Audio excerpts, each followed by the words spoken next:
संख्या पद्धति वाले अध्याय से प्रश्नावली 1.2 के प्रश्नों को देख लेते हैं। तो पहला जो प्रश्न है उसमें हमें सत्य असत्य बताना है और कारण भी बताना है इसमें। तो इसमें जो पहला प्रश्न है वो है, प्रत्येक परिमेय संख्या एक वास्तविक संख्या होती है। तो सबसे पहले हम वास्तविक संख्या की परिभाषा जान लेते हैं।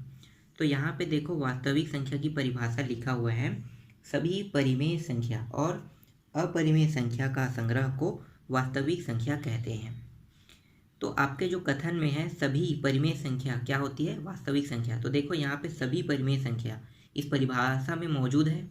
तो अगर इस परिभाषा में सभी परिमेय संख्या मौजूद है, इसका कहने का मतलब ये है कि सभी परिमेय संख्या क्या होगा, वास्तविक संख्या होगा। तो यह कथन क्या है, सत्य है। ठीक है, पहला प्रश्न का आंसर क्या आया, सत्य आया। इसके बाद दूसरा प्रश्न देख लेते हैं। दूसरा प्रश्न है, संख्या रेखा का प्रत्येक बिंदु m वर्गमूल के रूप का होता है जहां m एक प्राकृत संख्या है। अब यहाँ पे देखो, आपको यहाँ पे संख्या रेखा, ठीक है, संख्या रेखा हम इसे संख्या रेखा कहते हैं, जिसमें 0 के इस पार पूरे मान प्लस में रहेंगे और 0 के इस पार पूरे मान किस में रहेंगे, माइनस में रहेंगे। तो आपको पता होगा कि प्राकृत संख्या का मान क्या होता है, प्राकृत संख्या का मान होता है 1, 2, 3 होता है। क्या माइनस में होता है, क्या 0 में होता है, नहीं। तो यह कथन क्या होगा, असत्य होगा। क्यों असत्य हो रहा है, क्योंकि किसी भी प्राकृत संख्या का मान ना तो 0 होता है और ना ही माइनस प्राप्त होता है, इसलिए यह कथन, दूसरा कथन क्या होगा, असत्य होगा। इसके बाद प्रश्न क्रमांक 3 देख लेते हैं। प्रश्न क्रमांक 3 को देखो, तो प्रत्येक वास्तविक संख्या एक अपरिमेय संख्या है, इस कथन को हमें बताना है। तो इसको भी पहले समझ लेते हैं। तो आप सभी को पता होगा वास्तविक संख्या के बारे में, तो जान लेते हैं पहले वास्तविक संख्या। वास्तविक संख्या क्या क्या है, परिमेय संख्या और अपरिमेय संख्या। तो वास्तविक संख्या में परिमेय संख्या क्या क्या हो सकता है, परिमेय संख्या हो सकता है 1/2 हो सकता है, 2/4 हो सकता है, 3/7 हो सकता है। ये सभी के सभी क्या है, परिमेय संख्या है। और अपरिमेय संख्या क्या हो सकता है, वर्गमूल 2, वर्गमूल 3, फिर वर्गमूल 5, वर्गमूल 7। तो ये क्या है, ये सभी के सभी अपरिमेय। तो यहाँ पे देखो, वास्तविक संख्या में परिमेय और अपरिमेय दोनों संख्या मौजूद है। तो क्या वास्तविक संख्या अपरिमेय संख्या हो सकता है, नहीं। क्यों नहीं हो सकता, क्योंकि वास्तविक संख्या में परिमेय संख्या और साथ ही साथ अपरिमेय संख्या दोनों मौजूद है, इसलिए वास्तविक संख्या अपरिमेय संख्या नहीं हो सकता। तो यह कथन क्या होगा, असत्य होगा। ठीक, इसका भी आंसर हमें मिल गया। उसके बाद आगे बढ़ते हैं अगले प्रश्न की ओर। अगला प्रश्न है, क्या सभी धनात्मक पूर्णांकों के वर्गमूल अपरिमेय होते हैं, यदि नहीं तो एक ऐसी संख्या के वर्गमूल का उदाहरण दीजिए जो एक अपरिमेय संख्या है। तो इसमें डायरेक्ट हम यहाँ पे आंसर बता रहे हैं, तो इसमें होगा कि नहीं, अपरिमेय संख्या नहीं होगा। ठीक है, क्यों नहीं होगा, अब यहाँ पे आप उदाहरण के साथ समझिए। तो देखो, कुछ जो परिमेय संख्या है, कुछ जो अपरिमेय संख्या के रूप में आप जिसे दर्शाते हो ना, वो अपरिमेय नहीं होता है, वो परिमेय होता है। कैसे, तो देखो, अगर मान लो मैं एग्जाम्पल ले रहा हूँ, एक एग्जाम्पल ले लो, और एग्जाम्पल में ले लो मान लो 4, ठीक है, इसे मैं अपरिमेय संख्या के रूप में व्यक्त कर रहा हूँ। इसी तरह से 9 को भी मैं अपरिमेय संख्या के रूप में व्यक्त कर रहा हूँ, और साथ ही साथ जो 16 है इसको भी मैं अपरिमेय संख्या के रूप में व्यक्त कर रहा हूँ। ठीक है, अपरिमेय संख्या क्या होगा, जिसके ऊपर वर्गमूल लगा हुआ वो अपरिमेय संख्या होता है। तो ये जो मान है इसको हम वर्गमूल के रूप में, अपरिमेय संख्या के रूप में व्यक्त कर रहे हैं। लेकिन यहाँ पे देखो, 4 जो है इसका क्या होगा, 2 × 2 ऐसे लिख सकते हैं इसको, 9 को 3 × 3 लिख सकते हैं, और 16 को 4 × 4 लिख सकते हैं। तो यहाँ पे देखो, यहाँ पे सभी पे क्या हो रहा है, यहाँ पे जोड़ा बन रहा है, इसका भी जोड़ा, इसका भी जोड़ा। तो ये कितना हो जाएगा, यहाँ पे 2 बाहर हो जाएगा वर्गमूल से, यहाँ पे 3 और यहाँ पे 4। तो देखो, अगर 4 को हम अगर वर्गमूल के रूप में लिख रहे हैं, तो वर्गमूल के रूप में लिखेंगे तो ये 2 प्राप्त हो रहा है। ये 9 का वर्गमूल कितना प्राप्त हो रहा है, 9 वर्गमूल का कितना प्राप्त हो रहा है, 3 हो रहा है। और 16 का वर्गमूल का मान कितना प्राप्त हो रहा है, 4 प्राप्त हो रहा है। तो ये सभी क्या अपरिमेय संख्या है, नहीं है ना, ये सभी के सभी क्या है, परिमेय संख्या है। इसीलिए इसका आंसर क्या होगा, नहीं होगा। और इसके साथ हमने उदाहरण के साथ ये हमने समझा दिया है आपको। तो अपरिमेय संख्या क्या होगा, जो वर्गमूल से बाहर कभी निकल ही नहीं सकता, उसे हम अपरिमेय संख्या कहते हैं। जैसे कि वर्गमूल 2, वर्गमूल 3, वर्गमूल 5, वर्गमूल 7, इसी तरह से आगे बढ़ाते जाओ तो वर्गमूल 11। जो वर्गमूल से बाहर नहीं निकल सकता उसे हम क्या कहेंगे, अपरिमेय संख्या कहेंगे। ठीक, तो ये आप लोग समझ गए होंगे। इसके बाद देखो अगला प्रश्न देख लेते हैं। तो तीसरा प्रश्न है, दिखाइए कि संख्या रेखा पर वर्गमूल 5 को किस प्रकार निरूपित किया जा सकता है। हमें संख्या रेखा पर निरूपित करना है। तो आप सभी को पता होगा संख्या रेखा क्या है। तो यहाँ पे देख लेते हैं थोड़ा सा, ये है संख्या रेखा। ठीक है, हम यहाँ पे 0 ले लेते हैं, एक पॉइंट को 0, माइनस वाले पॉइंट से हमें कोई मतलब नहीं है, तो माइनस को लिखने की ज़रूरत नहीं है। उसके बाद 1, ये 2 और आगे 3, इतना काफ़ी है। तो ये है एक संख्या रेखा। इस संख्या रेखा में हम वर्गमूल 5 को निरूपित करेंगे। तो इससे पहले हम वर्गमूल 5 को कैसे निकालेंगे और वर्गमूल 5 को इसमें कैसे निरूपित करेंगे, तो ये हमें कोई समझ में तो नहीं आ रहा है कि भाई हम इसको कैसे निरूपित करें। तो इसको हम पाइथागोरस प्रमेय से समझते हैं। ठीक है, पाइथागोरस प्रमेय क्या होता है,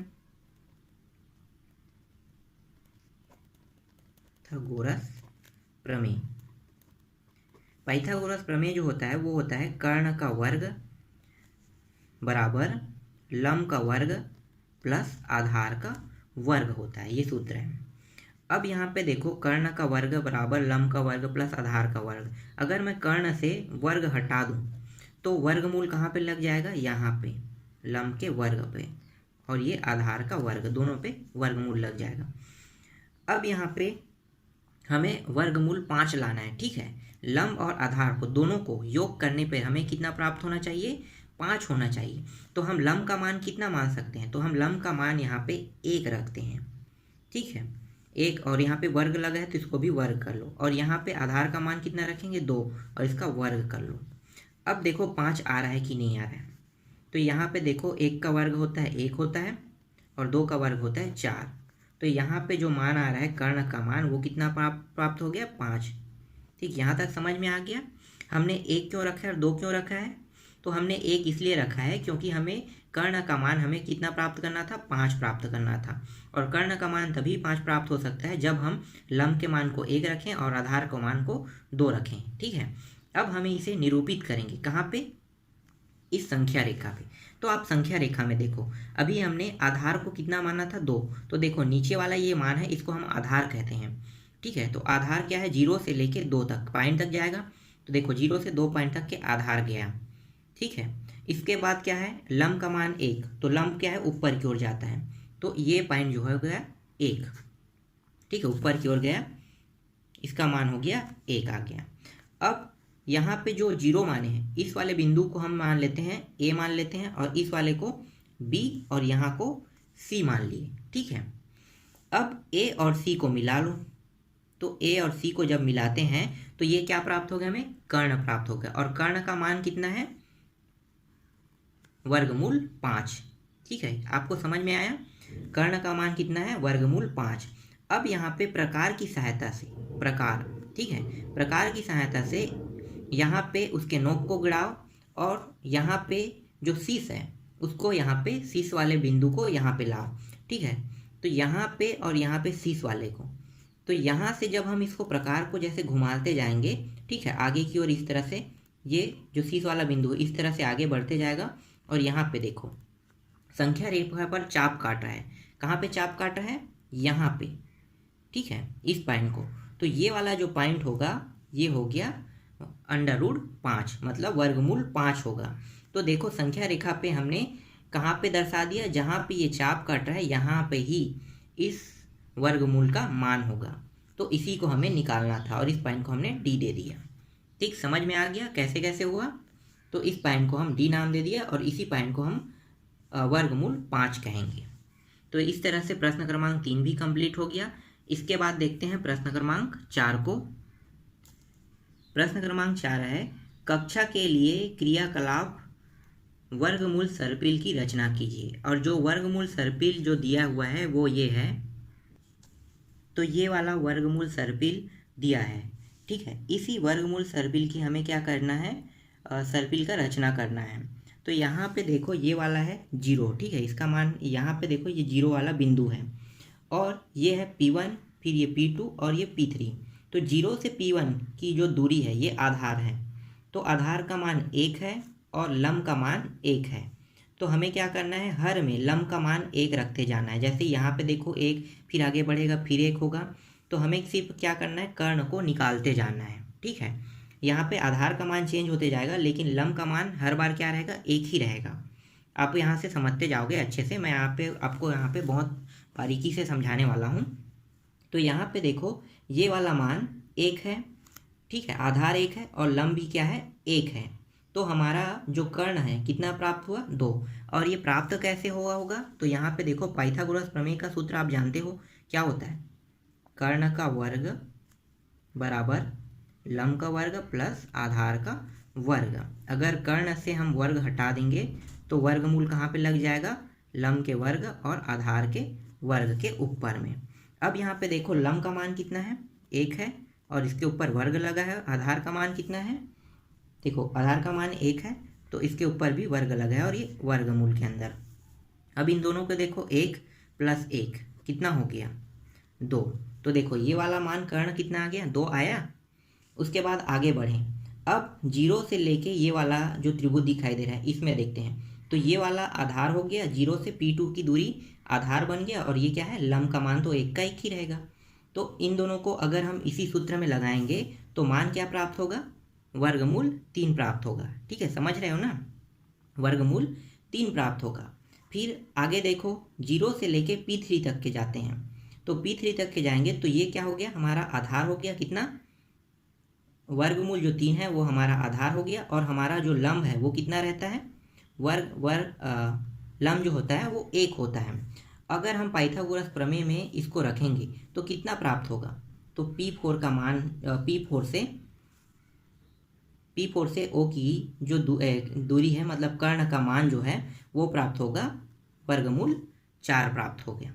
ठीक है, इसके बाद आगे बढ़ाओ P4 से P5 की ओर, तो देखो P5 बना रहे हैं, ये हो गया P5 में देखो इसका मान कितना रहेगा, 1 रहेगा। और ये वाला देखो O से P4 जो है ये आधार हो गया और ये लंब हो गया। अगर हम इसी सूत्र में मान रखेंगे तो इसका मान आएगा वर्गमूल 5 आएगा।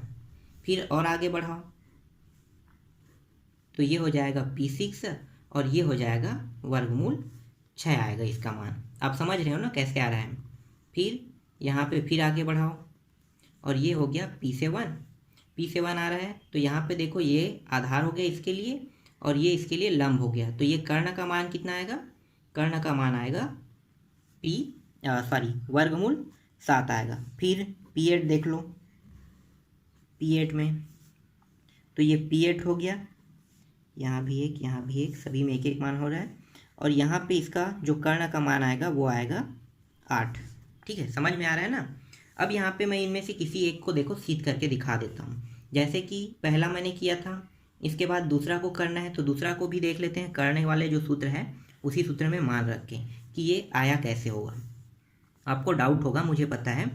तो यहाँ पे देखो लंब, तो हम यहाँ से ये वाले ले लेते हैं सूत्र को। ठीक है, यहाँ पे ले लो ये लंब का वर्ग प्लस आधार का वर्ग। अब यहाँ पे देखो लास्ट पॉइंट को मैं निकाल रहा हूँ। ये वाला आधार हो गया, तो आधार कितना है, आधार है 7 का वर्गमूल के अंदर वर्ग। और इसके बाद देखो लंब कितना है, 1 है। फिर आगे हल करो इसको, तो आगे हल करेंगे तो देखो 7 का जो वर्गमूल के अंदर है तो ये क्या हो गया, सिर्फ 7 हो जाएगा और ये हो जाएगा 1। और 7 और 1 कितना होता है, 8 होता है। तो देखो ये 8 आ गया। तो इसी तरह से देखो 8 आ गया। आप इसी तरह से सभी मानों को निकाल सकते हो। फिर आगे बढ़ाना चाहें तो हम P9 में बढ़ा सकते हैं। तो आपको समझ में आ गया हो गया, P9 ये मान 1 हो गया और इसको आप डायरेक्ट रखो 9। ठीक है, वर्गमूल 9। तो इसी तरह से आपको सर्पिल की रचना करना है। तो हमने यहाँ तक 9 तक के P9 तक के हमने रचना कर दिया और यही क्या है, आपका आंसर है। ठीक, तो इस तरह से ये प्रश्नावली 1.2 भी कंप्लीट हो गया।